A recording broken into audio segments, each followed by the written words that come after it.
Do you ever feel like you're just not in control of your own eating habits? Like, no matter how much you want to eat healthier or get serious about losing weight, there's just always something that's holding you back.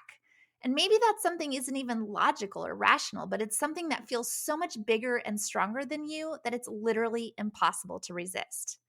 And so you end up in this vicious cycle where you vow to do better and cut back and stay on track, only to find yourself right back at square one, feeling like an utter and complete failure because you just don't have the willpower to stick with it. If that's you, then my friend, this is the episode you're going to want to listen to from start to finish. Because today, just in time for Christmas, we're taking a deep dive into the underlying reasons why we turn to food for comfort and how to overcome emotional eating without simply relying on willpower alone. Welcome to the Feel Better, Live Free podcast brought to you by Thinlicious. I'm your host, Ruth Soukup, and here we'll talk about everything from the science of weight loss to practical tips for making your health a priority in the midst of a busy life. It's a little bit nerdy, a little bit funny, and a little bit revolutionary. So buckle up, friend, because it's about to get real.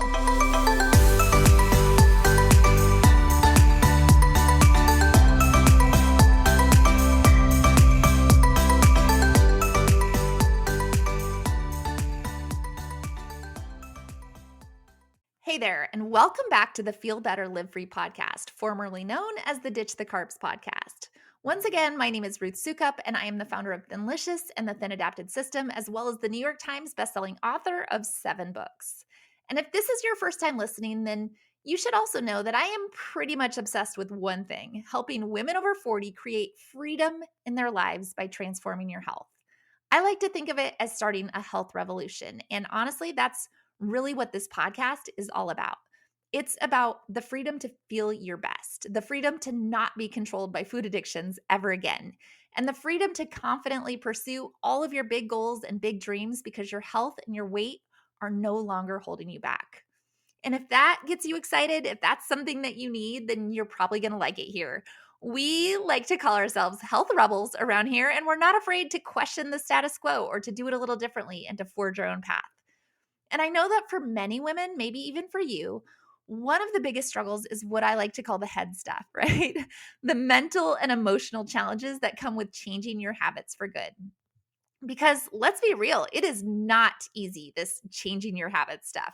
It is not easy to start a new way of eating that feels so different from what you're used to. It's not easy to say no to foods that you really enjoy or to deal with the social pressure of not eating like everyone else. It's not easy to get to a place where you feel like you're in total control of your own body.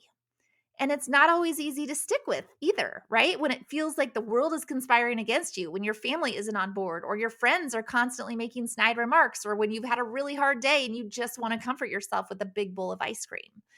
And so, what you really need to figure out is how to actually get to the root of the problem, how to change the way that you actually think about food and about your body and about your own ability to control your own habits. Because until you can do that, you'll always be stuck in the same old cycle of self-sabotage. And honestly, that's kind of what I want to talk about in today's episode. But before we dive into that, I do just want to say that if you are new to this podcast and to the whole Thinlicious movement, then you should know that I have actually put together a really awesome and totally free on-demand training video called Healthy, Happy, and Free in 2024 that is designed to help you map out a personalized plan for improving your health. It's based on the proven metabolic science that we follow in our program, and it's going to help you understand why everything that you've probably tried until now hasn't actually worked and what you can do differently to get healthy and lose weight without dieting, without drugs, and without making yourself miserable. And again, it's totally free. All you have to do to get it is go to thinlicious.com/video. Once again, that's thinlicious.com/video. So definitely go watch that if you haven't already.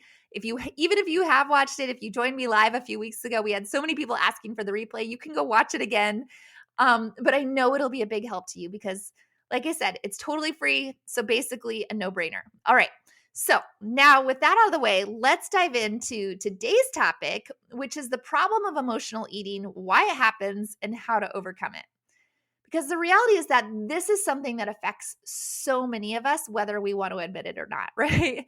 And honestly, I feel like sometimes it's almost like the elephant in the room with weight loss and healthy eating. It's the thing that no one really wants to talk about, but honestly, it has such a huge impact on our ability to actually see results. So let's just start by talking about what exactly emotional eating is, because the reality is that we all have emotions and we all eat, right? That's not something new. In fact, eating is one of the most basic ways that we tend to celebrate or find comfort or enjoyment in our lives. It's the way that we socialize. And that's not necessarily a bad thing. The problem is that when our emotions start to control our eating habits in a way that isn't healthy or beneficial for our bodies, then that's when it becomes an issue. So, what exactly is that issue? Well, at its most basic level, I think emotional eating is in response to feelings rather than hunger, right? That's kind of the basic crux of the issue. It's when you're using food to soothe or manage your emotions or to fill up a void that isn't related to actual hunger or actual need for your body. And so it's when you're turning to food for comfort or as a way to deal with stress or anxiety or sadness or sometimes even happiness. And honestly, that can take a lot of different forms. For some people, emotional eating looks like eating a whole pint of ice cream when you're feeling sad. For other people, it's reaching for chips and salsa or baking a whole tray of cookies. And for others, it's just mindless grazing or snacking that happens when you're bored or lonely or just feeling overwhelmed. But at the root of all of that is the emotional connection that we have to food and to the act of eating and to the way that it makes us feel. And again, it's not all bad, right? There are a lot of good reasons to love food and to enjoy eating. And food is a huge part of our culture and our families and our social lives. It's the way that we get to celebrate and connect with each other and find joy in our lives. But the problem comes when that emotional connection to food starts to take over in a way that's not healthy. So, why does that happen? Why do we turn to food for comfort in the first place? Well, like I said, we all have emotions and we all have to eat. So, it's not really all that surprising when you think about it that at some point those two things start to intersect. It's kind of like this perfect storm of necessity and desire. But I think it's also really important to understand that it's not necessarily a character flaw on your part. Because you're an emotional eater doesn't mean that you're weak or that you have no willpower or that you're just not trying hard enough, right? In fact, the reason that so many of us struggle with emotional eating is because it actually does serve a purpose. It actually does help us to feel better, at least in the moment. We talked last week about the food addictions, right? And the dopamine that's being triggered. And that's really true. When we're eating these certain foods, especially things that are high in sugar and carbohydrates, it's triggering a release of dopamine in our brains. And dopamine is that feel good chemical that makes us experience pleasure and happiness. So when we're feeling sad or stressed or overwhelmed and we eat a whole pint of ice cream or entire bag of chips, it literally, physically, chemically does make us feel better. It literally gives us a temporary high. But the problem with that, of course, is that it's just that it's temporary. And so then we keep going back for more and more and more in an effort to keep that high going. And then we end up feeling guilty and ashamed and the cycle just starts all over again. But it's not just the dopamine that makes us turn to food for comfort. There's also the fact that for a lot of us, food is a very big part of the way that we were raised, right? It's the way that our families celebrate and it's the way that we connect and find joy. And so it's literally hardwired into us from an early age. And then of course there's the fact that in the moment it's actually working. It does make us feel better even if it's just for a little while. So all that to say, it's not surprising that we turn to food for comfort. It's not something that's wrong with you, right? If you feel like, oh, why am I such an emotional eater? It's a normal, natural reaction. It's just that at some point we have to recognize that in the long run, it's not actually helping us. And that's because emotional eating, while it may bring temporary relief, actually ends up a lot of times just sabotaging your weight loss efforts in a lot of different ways. So, for starters, if you're turning to food for comfort, then chances are pretty good that you're not making the healthiest choices, right? And that's especially true if you are looking for that dopamine hit. If you're hitting the same high carbohydrate, high sugar foods, highly processed foods over and over and over again. But even if you're eating healthier foods, emotional eating can still be a problem because when you're eating to soothe your emotions, you're not eating because you're actually hungry or because your body actually needs food. And that means that you're probably eating more than you actually need. And and in our program we talk a lot about the fact that calories don't matter and we don't count calories as long as you're eating the right things, and that is true, right, to a point. But there is something to be said for not just eating mindlessly and not just eating more food than you actually need. You want to be listening to your body and listening to your body's needs. And then of course there's the fact that when you're eating to deal with emotions, you're not really paying attention to what you're eating. You're not savoring the flavors or actually enjoying the experience. It's more about shoveling food into your mouth. And that means that you're not actually giving your brain a chance to register that you're full, which again makes it hard to listen to your body. And if all of that wasn't enough, emotional eating also tends to happen at the worst possible times, right? It's a lot of times late at night when you're already tired or where you're feeling stressed or overwhelmed. And so not only are you eating more, but you're also eating at times of day where your body should be more in a fasting state, right? Where you want to be allowing your body time to recover and allowing your insulin to regulate. And so instead your body is having to work to process all those extra calories and all that extra sugar, carbohydrates, or all the things that you're putting in there. And what all of that means is that in the long run, your hormones are going to be out of whack. You're going to gain weight or at least have a really hard time losing it. So if that's the case, then it might be worth asking yourself a few questions like, why does this happen? And why do I keep doing it even when I know it's hurting me? And what can I actually do to change it without just relying on willpower alone? Right? Those are kind of the questions. And so what causes emotional eating? Well, like I said, I think the first step is in understanding what actually causes this to happen. And as I see it, there are a few different factors that all play a role. The first, again, is that food is such a big part of our lives and our culture. It's literally everywhere. It's in every celebration. It's in every holiday. It's a part of every social gathering. It's the way that we've been taught to comfort ourselves and our families for generations. And again, that doesn't have to be a bad thing. There are so many really great and positive aspects to our connection to food, but it also means that it's something that's always there and it's always going to be so readily available. So that's kind of the first thing. But then there's the fact that for a lot of us, our emotional connection to food starts at a very young age. I mean, I don't know about you, but for me, a lot of my best memories from childhood revolve around food. It's hard to think about a good memory without also associating it with some sort of food. And I think that's true for a lot of people. It's what you were given when you got a good grade on a test, or when you were feeling sad or lonely, or when you were celebrating a special occasion with your family. And so that emotional connection to food is something that gets hardwired into us from a really young age. It's something that's so deeply ingrained in our brains and our hearts that it's literally become a habit. And as we know, breaking habits are hard, right? Because it means you have to actually retrain your brain to think and behave in a different way. But then it's not even just about the emotional connection to food. The reality again is that when we eat these certain foods, especially the foods that are high in sugar and carbohydrates and highly processed foods, it's triggering that release of dopamine in our brains. And that's making us experience the pleasure. And then we crave it even more. And it's what triggers that food addiction. So we're feeling sad or stressed or overwhelmed, and we're eating all the things and we're getting that temporary high, but it's just temporary. And so then we have to keep going back for more.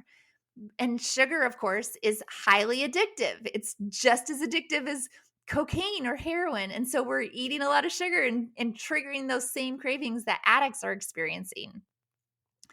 And most of those foods are the same foods, right? The same foods that are high in sugar and carbohydrates. Those are the same foods that we're associating with all of our good memories. And so it's this perfect storm of all of these different factors coming together, that deep emotional connection to food, the dopamine release, and all the highly addictive properties. And then, of course, there's the fact that so many of us are dealing with a lot of other emotions and stressors in our life that make us way more likely to turn to food for comfort. We have depression, we have anxiety, we have a job that we hate, we have a relationship that's falling apart. Just the stress of raising a family, right? Being a mom to teenagers. Let me tell you, there's some emotional eating that happens with that. Trying to keep it all together. And food is the first thing that we tend to turn to. So it's not really all of that surprising that so many of us struggle with this. And if you're struggling with this right now, I think like take comfort in that. It's actually very normal, and it would be almost amazing if most of us weren't emotional eaters, right? If there wasn't emotional eating factors going on for almost every single person out there, because all of this comes together. But the good news is that there is hope for it. And that's because there are a lot of different things that we can actually do to change our behavior and overcome emotional eating once and for all. And it does not have to be about willpower, about trying to white knuckle your way through it. I don't think that willpower works ever, right? The reality is that relying on willpower is never going to work, never in the long run, not even really in the short run. You have to actually change the way that you think and feel about food and about yourself and about your own ability to change your habits. So, with that in mind, here are a few tips for how to actually overcome emotional eating and start taking control of your own health and weight loss journey. Tip number one is to start by understanding your triggers. You got to understand what those triggers actually are. What are the things that are causing you to turn to food for comfort, right? Because it's different for every person. So you need to know for yourself, what are the emotions or situations that tend to leave you feeling more vulnerable and more likely to make unhealthy choices? So for a lot of people, these triggers could include things like stress or loneliness or boredom. For others, it might be sadness or anger or frustration. For others, it might be anxiety or even just the need to feel in control, right? There's a lot of food control issues that happen as well. And that's all part of this whole emotional eating thing. But the more that you can start to understand what your triggers are, the better equipped you're going to be to actually deal with them in a healthy and productive way instead of just turning to food. And that's why I think journaling can be such a powerful tool for overcoming emotional eating, because that's going to allow you to actually keep track of your thoughts and feelings in a way that lets you gain a little bit of distance and perspective so you can start to see patterns and start to understand what's actually happening. So if this is a big deal for you, right? If the emotional eating is something that you know you're struggling with and you're not already journaling, I would definitely recommend starting a journal, right? It doesn't have to be anything fancy. Grab a notebook, a blank piece of paper, just start writing down what's coming to mind, but write about how you're feeling or what happened that day or just random thoughts and ideas, and use that as a way to start identifying your triggers so that you can start coming up with strategies for how to deal with them in a healthier way. And that actually brings me to my second tip, which is to find healthier ways to cope with your emotions and stress rather than just turning to food. Because the reality is that food is not actually the problem, right? It's a symptom of the problem. It's the thing that we've been trained and conditioned to use as a way to cope because it's so easy and it's so accessible and it actually does make us feel better, at least in the moment. But there are also a lot of other things that can make us feel better in a more sustainable and healthier way, right? Things like exercise or taking a walk or listening to music or having a mini dance party in your living room or practicing deep breathing or meditation or even just talking to a friend or taking a hot bath. There are literally so many things that you can do to self-soothe, right? To help yourself feel better in a more healthy and productive way. And the more that you can start to identify those things and actually incorporate them into your life, the better off you're going to be. And that's not to say that you have to completely give up all your favorite foods forever and always, right? I don't think that that's the goal. That's certainly not the goal for me. And the goal is to start finding other ways to cope and deal with your emotions that aren't always centered around food. And that's, I talk a lot about freedom and creating freedom in your life and creating freedom from food addictions and creating freedom so that you can look and feel your best. Part of that freedom is having the freedom to also enjoy your favorite things when you want to have that food. That's true freedom, but not being controlled by it. So That means that the next time you find yourself feeling stressed or overwhelmed, instead of reaching for that bag of Doritos or the pint of ice cream, try going for a walk. Try doing a few jumping jacks. Try taking a few deep breaths. There's so many little things that you can do. And if you start to create those habits, I think you might even be surprised at how much better it makes you feel. And being more in control that way, that is actually freedom. So, tip number 3 then is to actually make sure that you're eating enough. And that's a big deal, right? And I think this is something that I really emphasize so much in our program, is to make sure that you are actually eating enough food throughout the day to feel satiated. Because a lot of times we will turn to food as a way to cope because we're actually just really hungry, right? And our bodies need nourishment. And this happens so often too when you're on that yo-yo diet cycle. And so you're in this up and down cycle of total deprivation, and then you can't handle it anymore. And so you overindulge. Because when we try to restrict our food intake too much, or try to stick to a really strict diet that's leaving us feeling totally deprived, it's natural. In fact, we're biologically programmed to then start to crave more food. Our bodies can't not have it, right? That's all we'll think about. Our bodies are just trying to tell us that they need more fuel. So if you're constantly feeling hungry and deprived, maybe you need to start looking at your eating habits and make sure that you're actually giving your body what it needs, right? The nutrients that it needs throughout the day. And maybe you actually need to eat more, but maybe you just need to eat more of the right things, healthy snacks or satisfying meals that are including more protein and more healthy fats, the things that are actually going to satiate you and keep your hormones balanced. And honestly, I think that's probably the one thing that makes our TAS program so effective and why we probably have such a high success rate. I think it's like a 92% success rate. It's because there's no deprivation. There's no counting calories, like, ever. It's just eating the right foods that are going to balance your hormones in the right way. But you can eat as much as you want or as much as you need to without having any guilt. And that's pretty huge.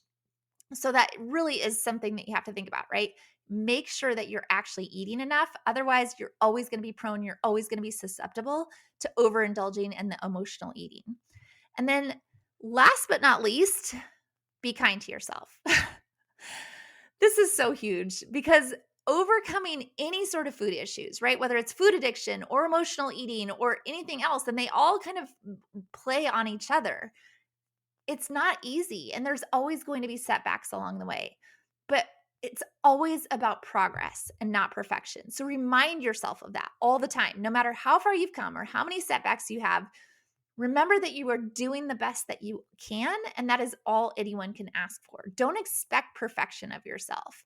And when those moments do happen, right, that you find yourself turning to food for comfort, instead of beating yourself up about it, just show yourself some kindness and understanding. Acknowledge the feelings, acknowledge it, and then move on. Don't let one slip up be the end of you. Get rid of the black and white thinking. Don't let one slip up derail your entire journey.